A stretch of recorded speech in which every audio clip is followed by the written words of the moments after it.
Hilliard. I got so much more.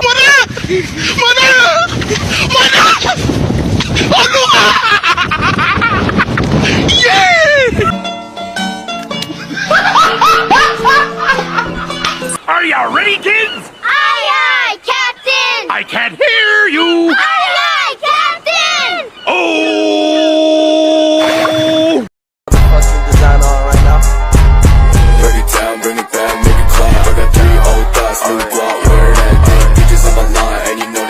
Assalamualaikum warahmatullahi wabarakatuh. Kami dari kelompok 6 akan membahas biografi tentang Syekh Nawawi Al-Bantani Abu Abdul Muti Muhammad bin Umar bin Ali Al-Tanara Al-Jawi Al-Bantani Aci Syafi'i Al-Asy'ari, ulama yang lahir di kampung Tanara, sebuah desa kecil di kecamatan Tirtayasa, Kabupaten Serang, Provinsi Banten. Lahir dengan nama Abdul Muti Muhammad Nawawi bin Umar bin Arabi 1230 Hijriah atau 1813 Masehi. Wafat di Mekah pada tanggal 25 Syawal 1314 Hijriah sampai 1897 Masehi. Tapi ada pula yang mencatat tahun wafatnya pada tahun 1316 Hijriah sampai 1899 Masehi. Makamnya terletak di pekuburan Ma'la di Mekah. Makam beliau bersebelahan dengan makam anak perempuan dari Sayyidina Abu Bakar Al-Siddiq, Asma binti Abu Bakar As-Siddiq. Menurut pelacakan genealogi, Syekh Nawawi adalah keturunan yang ke-12 dari Maulana Syarif Hidayatullah Sunan Yatim Cirebon, yaitu keturunan dari putra Maulana Isamuddin Sultan Banten yang bernama Syuras Tajul Asy.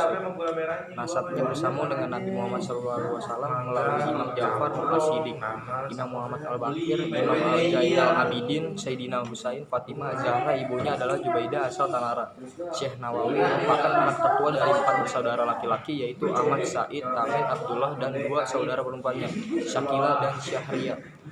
Saat Syekh Nawawi lahir, Kesultanan Cirebon yang didirikan Sunan Gunung Jati pada tahun 1827 Masehi sedang berada dalam periode terakhir di ambang kepemimpinan raja saat itu. Sultan Rafiuddin dipaksa oleh Gubernur Raffles untuk menyerahkan tahta kekuasaan kepada Sultan Mahmud Saifuddin dengan alasan tidak dapat mengamankan negara.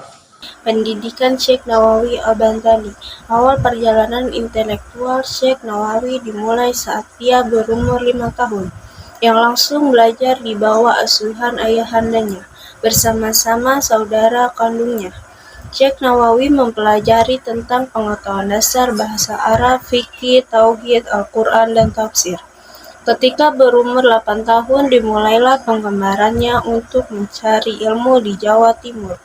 Setelah 3 tahun belajar di Jawa Timur, dia melanjutkan ke salah satu pondok di daerah Cikampek atau Jawa Barat untuk mendalami ilmu bahasa. Tidak lama belajar di sana, dia dipercaya untuk mengasuh pondok yang telah dirintis oleh ayahnya di usianya yang masih relatif muda. Di usia beliau yang belum lagi mencapai 15 tahun, Syekh Nawawi telah mengajar banyak orang, sampai kemudian karamahnya telah mengkilap sebelia itu. Beliau mencari tempat di pinggir pantai agar lebih leluasa mengajar murid-muridnya, yang kian hari bertambah banyak. Pada usia 15 tahun, beliau menunaikan haji dan berguru kepada sejumlah ulama terkenal, dan yang paling berpengaruh adalah Syekh Syahid Ahmad Narawi, Syekh Junaid Al-Batawi, dan Syekh Ahmad Dimayati, ulama terkemuka di Mekah. Lewat ketiga syekh inilah karakter beliau terbentuk. Selain itu juga ada 2 ulama yang berperan besar mengubah dalam pikirannya, yaitu Syekh Muhammad Khatib dan Syekh Ahmad Zaini Dahlan, ulama besar di Madinah. Puncak hubungan Indonesia atau orang-orang Melayu dengan Mekah terjadi pada abad 19 Masehi.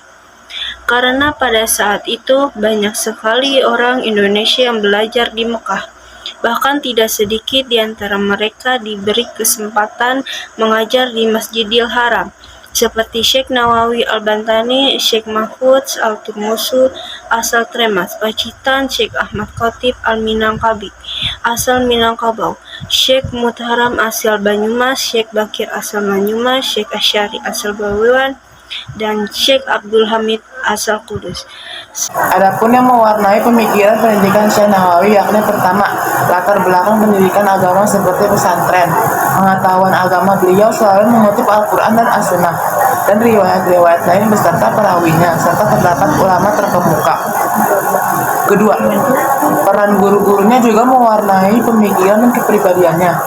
Dari sekian banyak guru yang sangat berpengaruh dalam pemikirannya adalah Syekh Said Ahmad Dimyati. Ketiga, mazhab Syafi'i dan tarekat Qadiriyah. Keempat, perkembangan pemikiran pada saat Syekh Nawawi berkecimpung dalam dunia akademik. Hal ini terlihat dari seringnya beliau mengutip pendapat pemikir abad klasik dan pertengahan. Namun beliau juga dipengaruhi abad modern dalam kurung 1800 Masehi. Seperti konsep pendidikan adalah sebagai ibadah, sebagai reformasi sosial. Syekh Nawawi Al-Bantani mempunyai beberapa karomah, antara lain saat beliau menulis syarah kitab Bidayatul Hidayah dalam kurung karya Imam Ghazali, lampu minyak beliau padam. Padahal saat itu sedang dalam perjalanan dengan unta di jalan pun beliau tetap menulis. Beliau berdoa, bila kitab ini dianggap penting dan bermanfaat untuk kaum muslimin, mohon kepada Allah Subhanahu wa Ta'ala memberikan sinar agar bisa untuk melanjutkan menulis. Tiba-tiba jempol kaki beliau mengeluarkan api bersinar terang dan beliau meneruskan menulis syarah tersebut hingga selesai.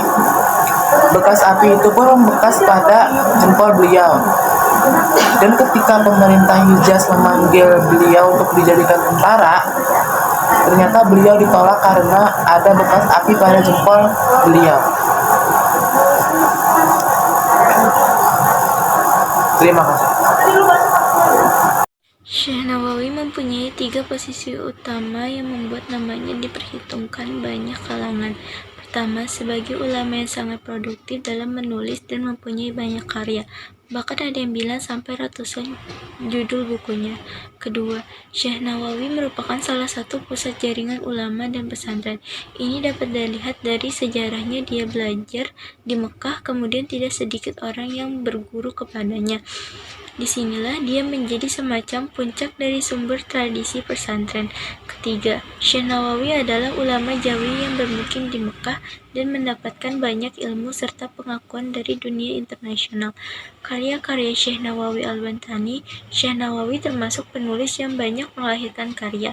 Ia banyak menulis kitab tentang persoalan agama. Paling tidak 34 karya Syekh Nawawi tercatat dalam Dictionary of Arabic Printed Books karya Yusuf. Beberapa kalangan bahkan menyebutkan bahwa Nawawi telah menulis lebih dari 115 judul buku dari berbagai disiplin ilmu. Sebagai karya Syekh Nawawi diterbitkan di Timur Tengah.